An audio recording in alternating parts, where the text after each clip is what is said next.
effectivement dans un territoire qui est particulièrement impacté par la problématique de l'accès aux soins. Ça a été dit par Charlotte, que je ne vois plus, elle est partie, que je tiens également à remercier pour l'accueil. On va en parler plus particulièrement maintenant, puisque l'objet de cette deuxième table ronde, c'est la question de la santé de proximité et donc de l'accès aux soins.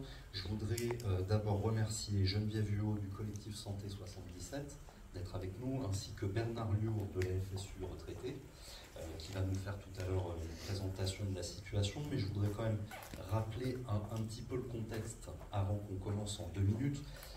La Seine-et-Marne est un département qui est passé du milieu des années 90 à 1 million d'habitants à aujourd'hui à 1,5 million, qui n'a pas de CHU et qui a connu une perte en nombre de professionnels de santé qui est très importante sur les 10 dernières années. En quelques chiffres très rapides, l'Agence régionale de santé Île-de-France a fait un diagnostic très précis l'année dernière de la situation de l'accès aux soins en Seine-et-Marne, et elle a identifié 84% de la population seine-et-marnaise comme étant en zone d'intervention prioritaire, c'est-à-dire étant en déficit d'accès aux soins. Au cours des 10 dernières années, la Seine-et-Marne a perdu 50% de ses dermatologues, 40% de ses gynécologues, 33% des ORL. 21% des médecins généralistes ont cessé leur activité dans le département. Et à cela s'ajoute une pyramide des âges qui est très défavorable, puisque l'âge moyen des médecins sur le département est de 56 ans, plus de 56 ans, que 47% d'entre eux ont plus de 60 ans et seulement 19% d'entre eux moins de 40 ans. Selon l'ARS elle-même, d'ici 5 ans, on aura perdu 50% de notre offre de soins en médecine libérale sur le territoire. Donc, on agit beaucoup. Alors moi, je suis élu au département avec Marianne Margaté pour le canton de Mitry-Mory. On était la semaine dernière en séance budgétaire. On a proposé un amendement qui était très important pour nous sur la création d'un centre départemental de santé. Ce qui est bien quand il y a des cas d'urgence, c'est que obligation fait loi et ça dépasse un peu le cadre politique. Et aujourd'hui, on voit bien que dans des départements qui connaissent des difficultés similaires, je pense par exemple à la Saône-et-Loire, même la droite se met à salarier des médecins et à trouver des solutions originales, parce que quand la population n'a pas accès, qu'on soit de droite ou de gauche, c'est un problème, et donc ils trouvent. Et nous, on travaille beaucoup à convaincre, puisque la majorité départementale, malheureusement, est de droite en Seine-et-Marne, et très largement de droite. On cherche beaucoup à les convaincre sur ce sujet, parce qu'aujourd'hui, les seules solutions qui sont proposées, c'est d'acheter des cabines de téléconsultation en ligne, avec des médecins qui ne sont pas là, et les premières années d'expérience, puisque ça a été mis en place depuis quelques années, montrent que ça n'a pas d'intérêt, et surtout pour le public visé. Donc moi je retiens les mots que Vincent Eblé a dit pendant la séance qu'on a eue la semaine dernière. Quand on est dans un tel état d'urgence que celui que connaît la Seine-et-Marne, il faut tout essayer. Aucune solution n'est mauvaise, il faut tout essayer et voir ce qui marche. Geneviève Huot, on vient de voir que la situation est critique. Tu fais partie du collectif Santé 77. Est-ce que tu peux commencer par nous présenter, nous expliquer le contexte de la création de cette association et quel est son but? Alors, l'association, c'est pas un collectif, ça s'appelle Association pour la création de centres de santé publique en Gouel et Seine-et-Marne. Alors, pourquoi on l'a créé? Parce que simplement, comme tout le monde, nous avons des réseaux dans plusieurs villes, des amis, etc. Et on l'a créé en 2016 parce qu'en discutant avec toutes les personnes que nous connaissions autour de nous, on s'est rendu compte à quel point les gens n'arrivaient plus à avoir accès à un médecin traitant. Et vraiment, on s'est demandé vraiment comment on pouvait faire. Et parallèlement du fait que je connaissais aussi Éric May, qui est un des dirigeants de la Fédération nationale des centres de santé publique, et il est lui-même directeur médical du centre de santé de Malakoff. On l'a fait venir donc à Dammartin, et avec lui donc on a décidé de créer cette association parce qu'on a vu que le centre de santé pouvait être une réponse. Alors, ce qu'il faut comprendre, c'est quand on a décidé de faire cette association pour créer des centres de santé, c'était surtout pas dans l'esprit contre la médecine libérale. C'était pas du tout ça. Notre objectif, c'est d'être en complémentarité avec la médecine libérale. Faire venir donc plus de médecins dans notre secteur par donc l'intermédiaire du centre de santé. Alors il y a eu un peu une confusion avec la population parce qu'on a décidé au début de faire une assemblée donc du secteur où on a eu vraiment un succès, beaucoup de personnes sont venues, mais au début la confusion ça a été qu'ils croyaient que nous allions créer le centre de santé public. Alors c'était pas notre démarche. Notre démarche, c'est que nous allons vers les élus, vers les collectivités. Nous sommes des passeurs de solutions. Nous voulons faire comprendre donc à des décideurs que le centre de santé publique est une solution intéressante. Intéressante parce que, premièrement, les jeunes étudiants en médecine, quand ils sortent de la faculté, ils sont 60% à vouloir être salariés. Alors ça ne veut pas dire salariés obligatoirement en centre de santé, c'est aussi dans les hôpitaux. Mais le salariat intéresse beaucoup les jeunes médecins. Vous avez déjà entendu dire aussi que maintenant, les médecins ils ne veulent absolument plus travailler comme on a connu dans le temps le médecin qui n'avait pas de vie privée, qui passait toute sa vie donc auprès des malades. Ça, bien sûr, ils ne le veulent pas. Les jeunes femmes, donc, normalement, veulent faire leur vie et pouvoir avoir, normalement, leur vie familiale équilibrée. Donc, aussi, elles sont intéressées par le salariat.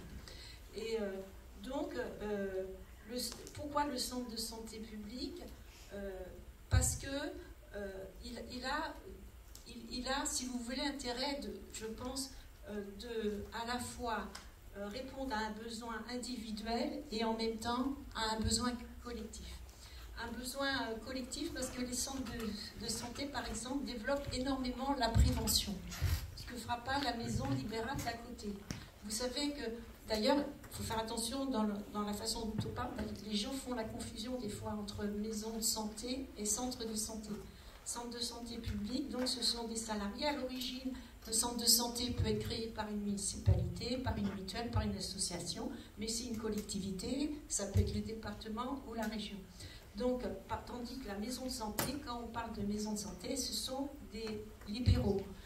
Vous avez remarqué aussi que les maires, beaucoup de maires aussi, comme solution, ont choisi de rassembler des médecins, comme à Dammartin, ils ont choisi de rassembler des médecins en maison de santé, justement. Mais le gros problème, c'est qu'on n'a pas plus de médecins. À Dammartin, ils ont offert aux médecins, c'est certain, un équipement très intéressant, mais on n'a pas eu plus de médecins avec cette structure. Par contre, nous, on espère qu'avec les centres de santé, on puisse attirer plus les médecins. Alors donc, le centre de santé, ce sont donc, comme vous avez compris, des gens qui sont salariés, mais on ne parle pas seulement de médecins, on parle aussi de paramédicaux, tels que kinés, infirmières, etc. Et aussi, je n'oublie pas, les médecins spécialistes. Alors, ce qu'ils ont de différent aussi qu'avec les libéraux, c'est ces médecins salariés, ils ont un projet médical qui doit être d'ailleurs avalisé par l'ARS.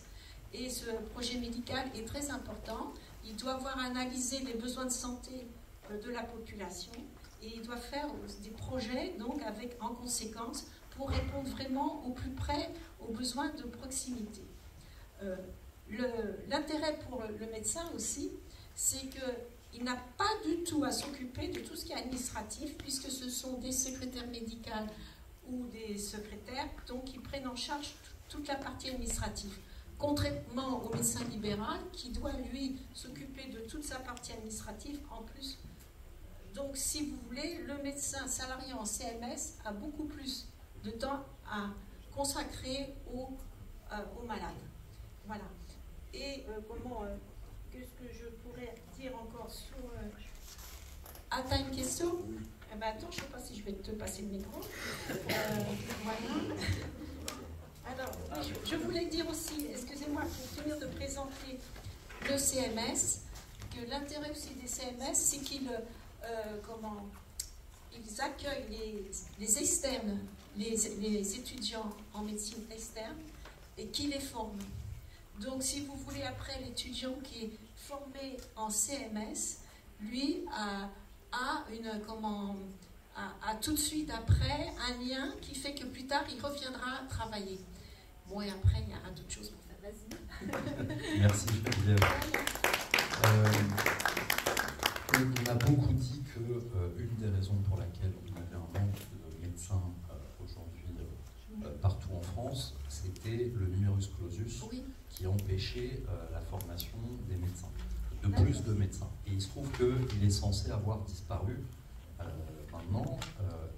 Quelle est la réalité de la suppression de ce numerus clausus? Est-ce que vraiment ça va nous amener des médecins supplémentaires? Eh bien, il y a une déception très grande parce que c'est vrai que quand on nous dit qu'on va avoir plus tard beaucoup plus de médecins, la réalité va être plus douloureuse qu'on pense. Parce que c'est vrai qu'il y a eu l'arrêt du numerus clausus, mais ils l'ont remplacé par ce qu'on appelle le numerus apertus. Non. Alors, c'est-à-dire que les jeunes, maintenant, quand ils rentrent en fac, ils doivent choisir, ils ont 2 licences à faire. Alors, vous avez ce qui s'appelle le PASS, c'est-à-dire une licence avec une licence en santé majeure, mais ils doivent aussi faire une autre licence, exemple, économie, gestion. Ça, c'est le PASS. Et ceux qui ont choisi le PASS, ils n'ont pas le droit de redoubler. C'est-à-dire qu'ils vont passer dans une autre filière, parce qu'on peut aussi l'avoir choisi cette autre filière en premier, qui s'appelle le LAS. Alors là, le LAS, il n'y a pas de licence majeure en santé, mais leur licence majeure, c'est droit, psychologie. Vous voyez? Et eux, ceux qui sont en LAS et qui auront raté, eh ben, ils doivent quitter, ils seront orientés vers une filière classique. Et ce qu'il faut savoir, c'est que le nombre de postes qui sont proposés dans les facultés de médecine sont vraiment très insuffisants.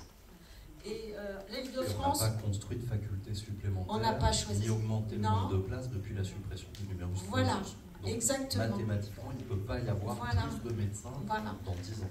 Dans 10 ans, il y aura très peu plus de médecins. Et ce qu'on voit, c'est que les jeunes ont toujours l'énorme difficulté de passer de première année en deuxième année. Et moi, je connais une jeune là, qui était très brillante, qui avait des très bons résultats. Là, elle vient d'apprendre qu'elle avait choisi le PASS, donc, et elle vient d'apprendre qu'elle a été refusée. Et donc, vous multipliez son cas par je ne sais pas combien. Donc, en même temps, vous désespérez les jeunes. Et puis, si les Français savaient à quel point l'avenir est aussi obscur, il faudrait aussi mener une bataille sur la région par rapport, sur la région d'Île-de-France, par rapport à ces facultés qui ne donnent pas assez de postes pour les jeunes. Merci. Tout à fait, merci Geneviève. Bernard, on va passer à la présentation de la situation en Seine-et-Marne. Pas de problème. Tu prends le micro? Qui est là?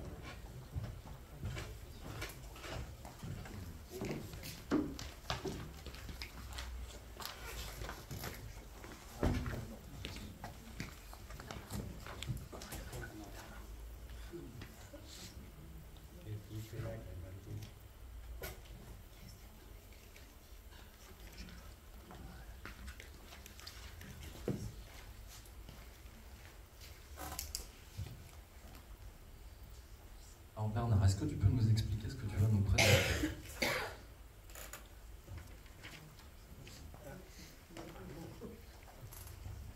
Alors en tout premier lieu, comme vous pouvez le constater, je suis membre de la FSU puisque j'ai affiché les couleurs, mais j'interviens au nom de l'intersyndicale des retraités de Seine-et-Marne. Alors FSU, CGT, FO, CFTC et FGRFP, qui ont l'habitude de travailler ensemble sur un tas de problèmes.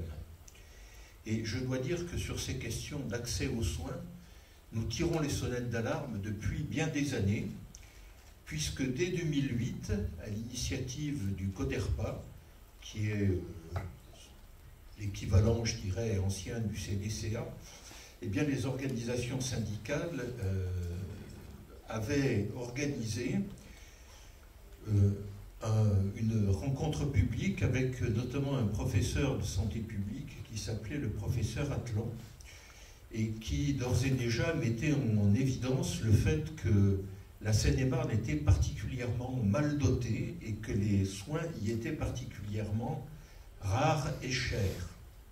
La presse avait rendu compte de tout cela. Nous avions été reçus à différents endroits. Et si je maîtrise la soustraction, 2008, ça fait 15 ans, et je ne peux m'empêcher de penser qu'en 15 ans, si on avait été entendu, il y aurait eu de nombreux médecins qui auraient pu être formés et installés en Seine-et-Marne, parce que notre département est dans une situation parfaitement catastrophique. En 2019, constatant la désertification médicale qui s'accroissait dans notre département, on a tenu une réunion publique à laquelle on a invité Christophe Prudhomme, médecin urgentiste, à laquelle a participé la vice-présidente du conseil départemental de l'époque, Geneviève Serre.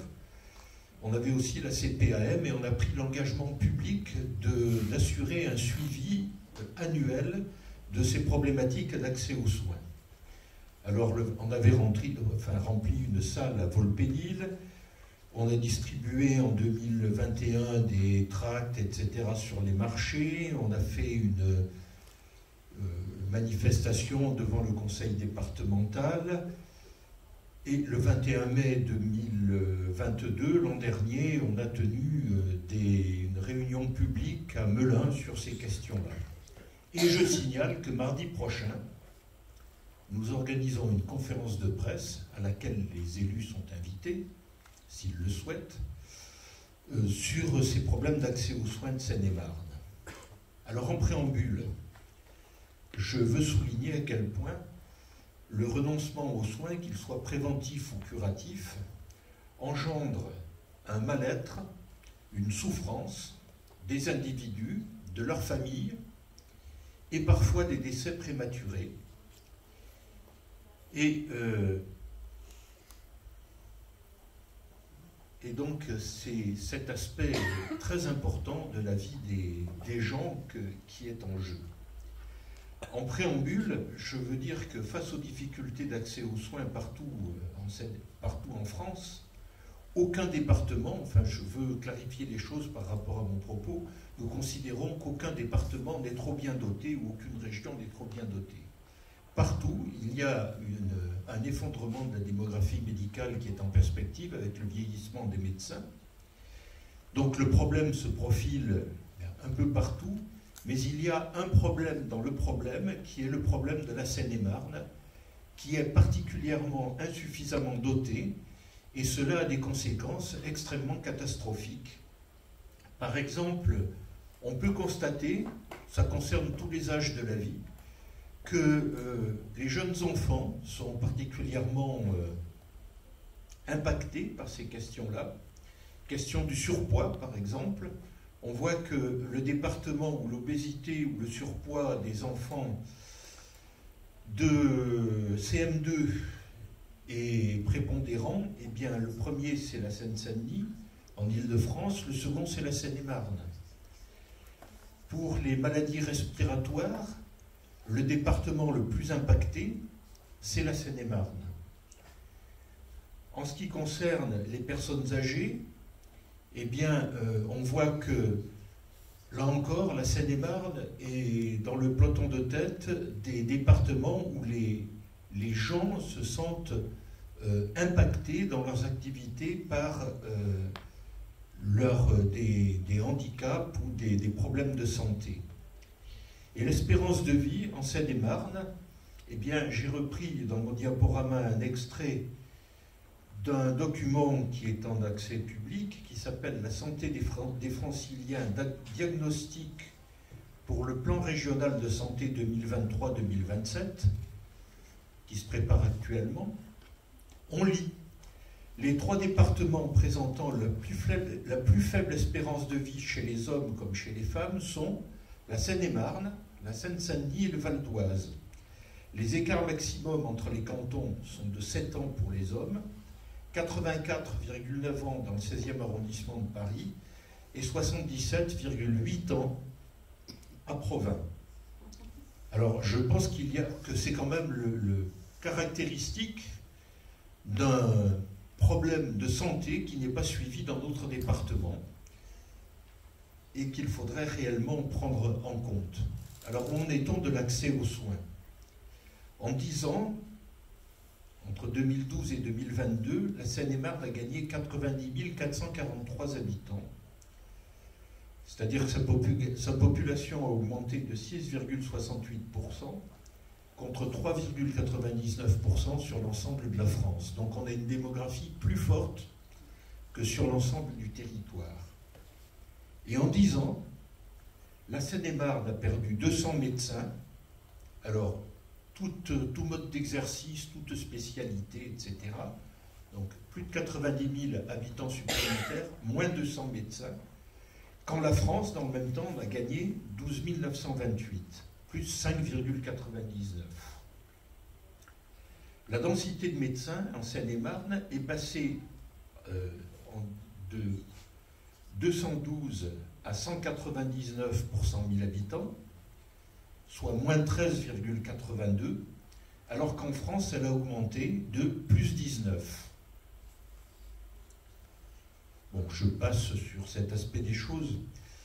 La régression sur 10 ans est considérable, mais la régression sur 1 an est aussi tout à fait considérable, puisque si vous regardez, j'ai fait une étude sur l'année écoulée, 2021-2022, eh bien, on constate pendant cette année, la Seine-et-Marne a encore perdu des médecins et que c'est quand même la démonstration que les politiques publiques mises en œuvre, qui pour l'essentiel consistent, pour le conseil départemental et l'ARS, à vanter l'attractivité de la Seine-et-Marne, est totalement sans effet positif, puisque en 1 an, si je me souviens bien, le département a perdu 23 médecins, alors qu'au niveau national, il y en a 912 de plus. Si vous voulez, cette question de des mesures qui sont prises actuellement, alors vous disiez tout à l'heure, madame, qu'il n'y a pas de mauvaises mesures, qu'il n'y a pas de mauvaises mesures. Sans doute, bon. Quand l'Union régionale des professions de santé nous dit on vante l'attractivité de la Seine-et-Marne, on organise des randonnées pour les étudiants de médecine, ça prêterait à rire. Bon, c'est pas mal, mais c'est sans commune mesure avec ce qu'il faudrait faire. Enfin, en gros, c'est donner un sparadrap pour guérir un cancer, quoi. Et il y a absolument besoin de changer les choses en ce domaine. Alors, ce que nous revendiquons, c'est que les Seine-et-Marnais aient le même droit aux soins que sur l'ensemble du territoire. Et pour que ce soit le cas, il faudrait en Seine-et-Marne 4608 médecins, et non 2858 comme c'est le cas actuellement. Ce qui veut dire qu'en Seine-et-Marne, pour nous mettre au niveau national, dont je ne dis pas qu'il est satisfaisant, etc., mais pour nous mettre au moins à ce niveau national, eh bien, il faudrait qu'il y ait en Seine-et-Marne 1750 médecins de plus. Donc, ce que l'on constate, c'est que la Seine-et-Marne régresse en valeur absolue par rapport à elle-même, mais l'écart qu'il y a entre les moyens accordés à la Seine-et-Marne et le reste de la France, eh bien, tend à s'accroître, c'est-à-dire qu'on régresse par rapport à nous-mêmes et par rapport à l'ensemble du territoire français. Concernant les médecins généralistes, eh bien, la densité en 2012 en Seine-et-Marne était de 155,48 pour 100 000 habitants au niveau français, Et en Seine-et-Marne, c'était 112,63. Donc on était à moins 42,85 par rapport au niveau national. Aujourd'hui, on a régressé, c'est-à-dire que la densité de médecins qui est en France, médecins généralistes, de 147,31 est en Seine-et-Marne de 91,35, c'est-à-dire qu'on est 55,92 points au-dessous du niveau national. Pour que la Seine-et-Marne, qui est 98e département français sur 101 départements et dom-tom, soit au niveau national, il faudrait 808 généralistes de plus. Ophtalmo, même chose, on régresse. Pour que la Seine-et-Marne soit au niveau national, il faudrait 44 ophtalmos de plus que ça n'est le cas actuellement. La psychiatrie, on en parlait tout à l'heure, est dans un état effroyable. Il y a 194 psychiatres en Seine-et-Marne, soit 2 de plus qu'en 2012 pour 90 000 habitants supplémentaires. Pour rejoindre la densité nationale, il faudrait en compter 329, soit 135 de plus, une augmentation de 70%. J'avais contact récemment avec une de mes collègues enseignante qui s'occupe des enfants, qui est référente sur le sud du département pour les enfants qui sont en milieu hospitalier suite à des troubles psychiatriques. Elle me disait que la situation est telle qu'on a actuellement des préadolescents ou des enfants qui sont accueillis par manque de structures dans des structures qui sont celles d'adultes, dont certains sont en soins judiciaires, enfin en suivi judiciaire. Enfin, c'est terrible, humainement c'est terrible. Les cardiologues, il en faudrait 60 de plus en Seine-et-Marne. Les dentistes, il en faudrait 218 de plus pour qu'on soit au niveau national. Les infirmiers libéraux ou mixtes qui assurent le suivi quotidien des malades qui sortent d'opérations ou dans les soins quotidiens, eh bien, elles sont, si j'en crois les chiffres donnés par l'adresse, tous les chiffres que je viens de vous donner sont des chiffres officiels.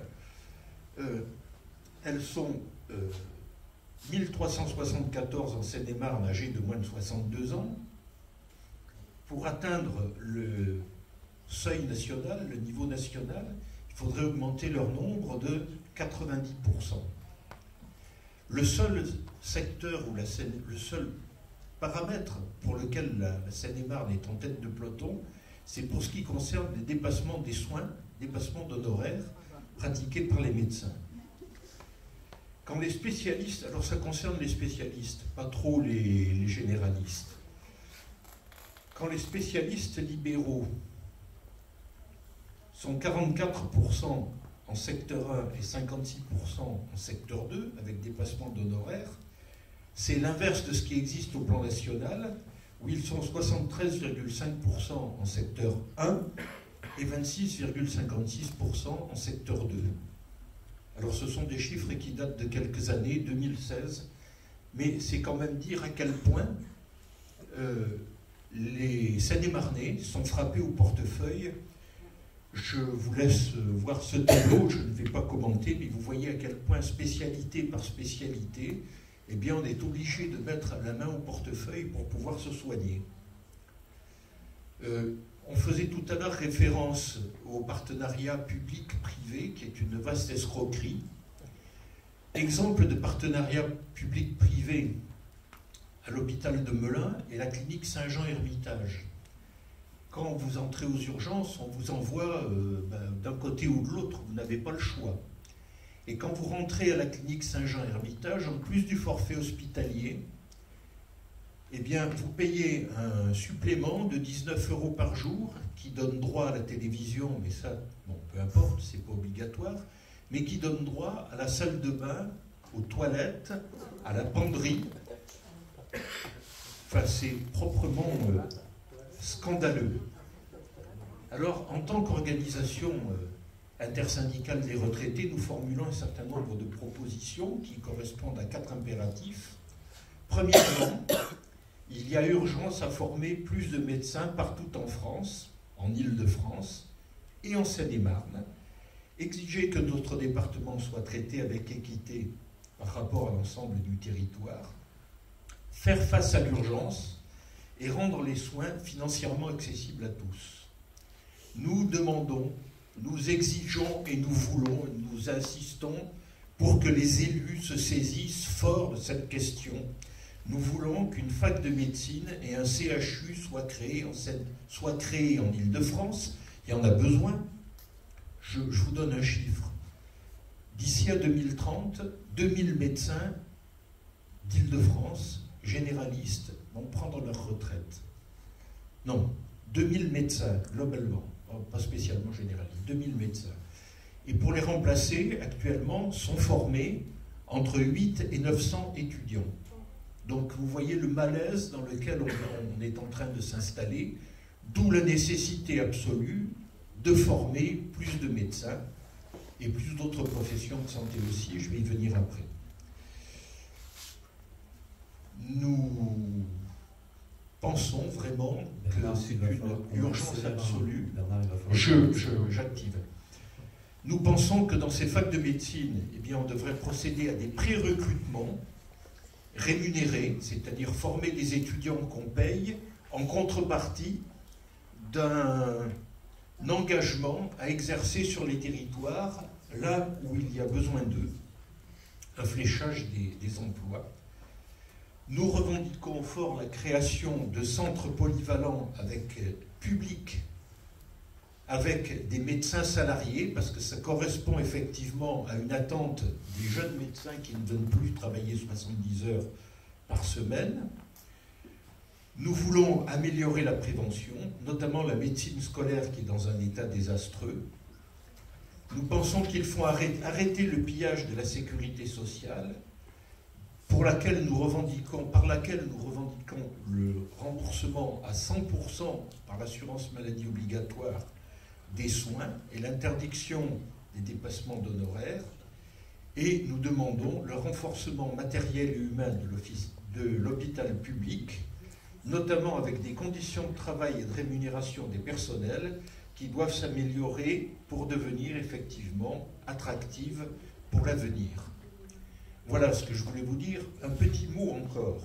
Nous travaillons depuis des années sur ces questions et nous découvrons qu'il existe aujourd'hui des choses dans le nord du département, des initiatives comme celle-ci qui sont prises. Il y a urgence à faire converger les efforts qui sont menés aux quatre coins du département pour que nous puissions travailler ensemble.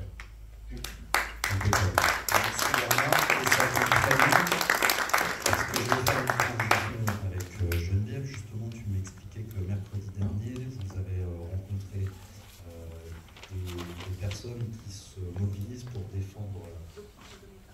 Exactement. Eh bien, je vais te passer le micro. Et tu vas nous en dire plus.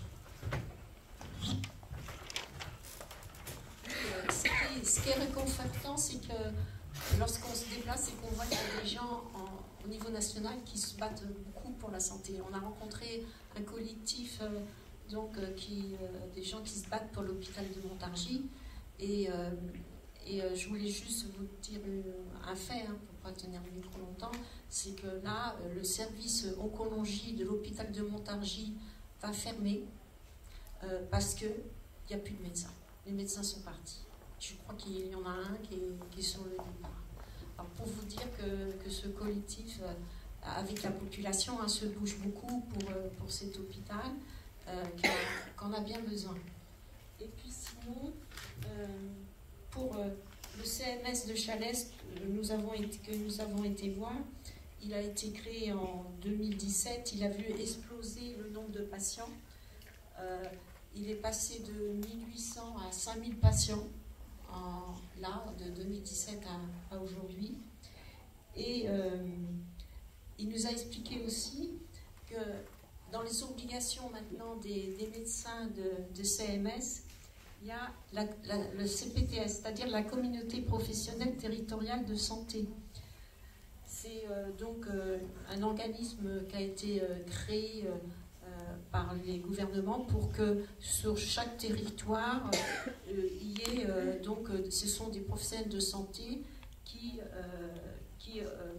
qui donc avec un projet de santé ont mis en place un numéro unique. Alors une de leurs fonctions, ils ont fait ça, c'est qu'ils ont mis un numéro unique où chacun peut obtenir un rendez-vous. Parce que donc à Chalette, dans cette région-là, il y a énormément de gens, bien sûr, qui n'ont pas accès aux médecins traitants.